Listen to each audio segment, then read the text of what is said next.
जो आपने जंजाल बना रखा है, जिस कंफर्ट जोन में आप जी रहे हो, यही वो आपके लिए बेड़ी का काम करती है।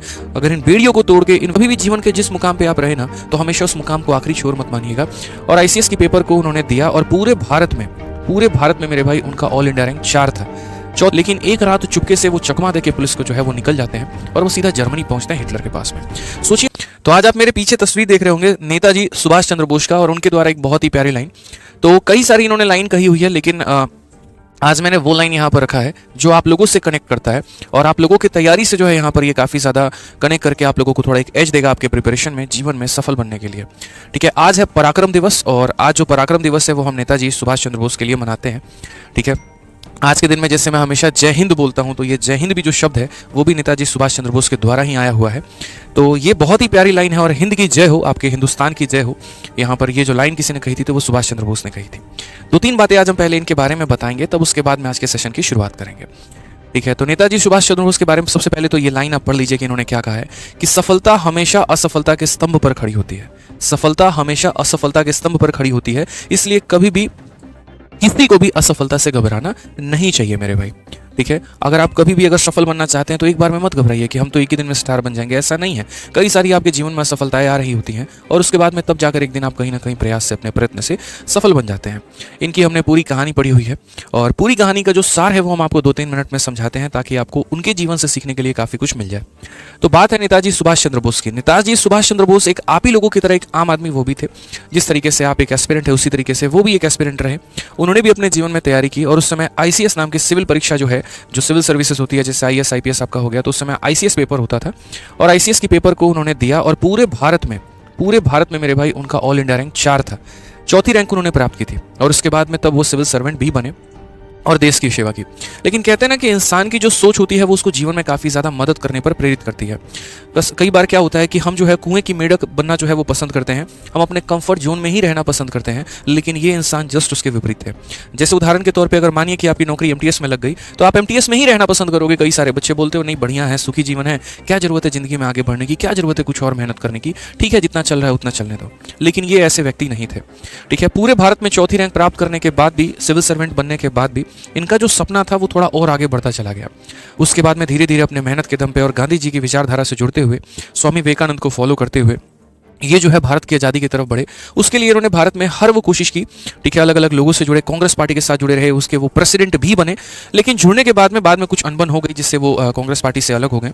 और हमेशा इनका विचारधारा एक था कि यार मैं सिर्फ सिविल सर्वेंट रहकर जो है यहाँ पर अंग्रेजों की गुलामी ही एक तरीके से कर सकता हूँ, उनके बनाए नियमों को जो है आम पब्लिक के ऊपर मैं थोप सकता हूँ, लेकिन जो मेरे हिंद के वासी हैं, जो मेरे हिंद के नागरिक हैं, जो मेरे हिंदुस्तान के लोग हैं, उनको मैं कभी भी अंग्रेजों से आज़ाद नहीं करा पाऊंगा। तो उनकी सोच धीरे धीरे बढ़ती चली गई, और उस लेवल पर उन्होंने प्रयास करना शुरू कर दिया। पहले अपने भारत के सभी नेताओं से उन्होंने मीटिंग की, सबके विचारधारा से जुड़ने की कोशिश की, भारत को आगे बढ़ाने की कोशिश की, लेकिन इन्हें लगा कि यहाँ पर हमारा काम नहीं बन सकता है। तब उन्होंने जो है, एक उनके ऊपर मुकदमा चल रहा था कोलकाता के कोर्ट में, और वहाँ पर उनको हाउस अरेस्ट कर लिया गया था, घर में बंदी बना लिया गया था, और ये कहा गया था कि आप देश छोड़ के नहीं जा सकते, आपको घर में ही रहना पड़ेगा। लेकिन एक रात चुपके से वो चकमा देके पुलिस को जो है वो निकल जाते हैं, और वो सीधा जर्मनी पहुंचते हैं हिटलर के पास में। सोचिए, मतलब आज के समय में आप कल्पना करिए कि हम कंफर्ट जोन में रहने की कोशिश करते हैं, हम कभी भी अपने कंफर्ट जोन से बाहर नहीं जाते हैं, हम कभी भी एक्स्ट्रा एफर्ट नहीं डालते हैं, लेकिन एक इंसान जो ऑल इंडिया रैंक 4 भी लाया, सिविल सर्वेंट भी बना, कांग्रेस का प्रेसिडेंट भी बना, भारत में उसको अच्छी प्रसिद्धि मिली, लेकिन उसके बाद में ये इंसान बेचैन है। ये पूरे भारत में हर किसी की आज़ादी चाहता है, और तब वहां से वो निकलते हैं जर्मनी। ठीक है, हिटलर के पास जाते हैं, हिटलर से संभव मदद मांगते हैं कि हमें भारत को आज़ाद कराना है, लेकिन वहाँ पर साफ जो है वो हिटलर मना कर देता है। तब ये जापान में जाके वहाँ पर आज़ाद हिंद फौज की जो है वो स्थापना करते हैं, और लगभग कुछ ही समय के अंदर में 80,000 सैनिक इनके साथ में जुड़ जाते हैं, जिनको आईएनए के नाम से भी जाना जाता है। और वो भारत की एक सबसे पहली जो सेना है वो वहाँ पर निर्माण हुई होती है। उस सेना में जापान के जो कैदी थे वो आ जाते हैं, आपको बर्मा के जो एक तरीके से जो कैदी थे उनको वो शामिल करते हैं, और धीरे धीरे ना सिर्फ पुरुषों की बल्कि महिलाओं की भी सेना वो बनाते हैं, और वो बाहर से धीरे धीरे अंग्रेजों के साथ में लड़ रही होती है। एक ऐसा विजन कि जब तक यहाँ पर जो है आज़ादी हम लेके नहीं रहेंगे, तब तक हम धन नहीं धरेंगे। इनकी जो फेमस लाइन भी थी कि तुम मुझे खून दो, मैं तुम्हें आज़ादी दूंगा। यानी कहने का मतलब, अगर तुम्हें भी जीवन में आगे बढ़ना है तो मेरे भाई तुम्हें तो स्ट्रगल करना पड़ेगा, तुम्हें भी जो है कुछ ना कुछ सेक्रीफाइस करना पड़ेगा। इसी विचारधारा के साथ धीरे धीरे लड़ते चले गए, और एक आज़ादी में बहुत ही महत्वपूर्ण भूमिका निभाई। तो जब पूरी जीवनी इनकी पढ़ी ना हमने, तो मुझे एक बात समझ में आया कि ये इंसान जो है ना, ये इंसान नहीं थे, ये एक तरीके से आप कह सकते हैं बेचैन आत्मा की तरह थे, जिनके मन में हमेशा एक बेचैनी होती थी, हमेशा कुछ करने की होती थी कि कैसे हम आगे बढ़े, कैसे हम और बेस्ट करें। आज अगर मेरा कोई भी वर्जन है तो उसका नेक्स्ट वर्जन मेरा और बेहतर कैसे हो, कैसे लोगों के अंदर में हम अलग जला पाएं, मेरे लिए आराम हराम है, ऐसी वाली स्थिति थी। तो आज इनके बातों से मैं आप लोगों से एक ही बात कहूंगा मेरे भाई कि जब एक इंसान इस लेवल तक की विचारधारा रख सकता है, उस लेवल तक की मेहनत कर सकता है, तो फिर आप लोग क्यों रुकते हैं। जीवन में सफलता आप लोगों को ऐसा नहीं है कि एक ही दिन में मिल जाती है, लेकिन निरंतर प्रयास करते रहेंगे ना तो एक दिन जरूर आएगा जिस दिन आपको सफलता मिलेगी।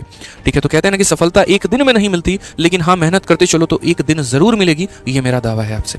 तो इनके जीवन से आज प्रेरणा लीजिए और मेहनत करने को ठानिए। आप जीवन में यकीन मानिए आप भी सफल हो पाएंगे। और कभी भी जीवन के जिस मुकाम पे आप रहे ना तो हमेशा उस मुकाम को आखिरी छोर मत मानिएगा। वो आपका लास्ट मेरे भाई जर्नी नहीं है, वो आपका लास्ट पड़ाव नहीं है। ये हमेशा मान के चलिएगा ये तो अभी शुरुआत है, अभी तो मुझे और बड़ा काम करना है। इन विचारधारा के साथ मैं भी फॉलो करते चलता हूँ हमेशा। मुझे लगता है कि आज मैं जो हूँ शायद ये मेरे लिए कुछ भी नहीं है, ये तो मेरा एक फाउंडेशन है। मुझे तो अगला कदम और बड़ा रखना है और बड़ा काम करना है। आज अगर मैं एक एजुकेटर हूँ और यहाँ से मैं 500 बच्चों को पढ़ा रहा हूँ, कल मुझे 5000 बच्चों को पढ़ाना है, फिर 5 लाख बच्चों को पढ़ाना है और एक वक्त आएगा कि पूरे भारत को भी पढ़ाना है। हर घर में यहाँ सरकारी नौकरी प्राप्त करवानी है और जरूरी सरकारी नौकरी हो, हर घर के बच्चों को कहीं ना कहीं किसी न किसी दिशा से कामयाब बनाना है। तो मेरी कोशिश ये रहती है, मेरी मेहनत ये रहती है, आप भी इन्हीं विचारधाराओं के साथ जुड़कर अपनी मेहनत को डबल करो और मेरे भाई जीवन में आगे बढ़ो। सिर्फ जहां तक आप हो आप अपने आप को वहां तक सीमित मत रखो। यकीन मानो आपकी जो ताकतें हैं वो असीमित है, उसकी कोई सीमा नहीं है। बस आप अपने आप को जंजीर से, बेड़ियों से रोके हुए हो। अगर आप इस बेड़ियों से अपने आप को मुक्त करते हो, और वो बेड़ी कौन सी है पता है, वो मन की बेड़ियां हैं। वो बेड़ी है, वो एक तरीके से जंजीर है आपके पाँव में, आपके मन में, आपके हाथ में, जो आपने जंजाल बना रखा है। जिस कंफर्ट जोन में आप जी रहे हो यही वो आपके लिए बेड़ी का काम करती है। अगर इन बेड़ियों को तोड़ के इन विचारधारा से थोड़े आजाद होकर अच्छी विचारधारा फॉलो करते हैं, अच्छी किताबें पढ़ते हैं, अच्छी संगत में रहते हैं, अच्छी सोच लगाते हैं ना, तो यकीन मानो जीवन में एक पल आएगा कि आपसे बड़ा इंसान कोई नहीं होगा। तो मेहनत करिए और जीवन में आगे बढ़िए। इन्हीं शब्दों के साथ आज के सेशन को वापस से जय हिंद कहते हुए मैं शुरू करता हूं।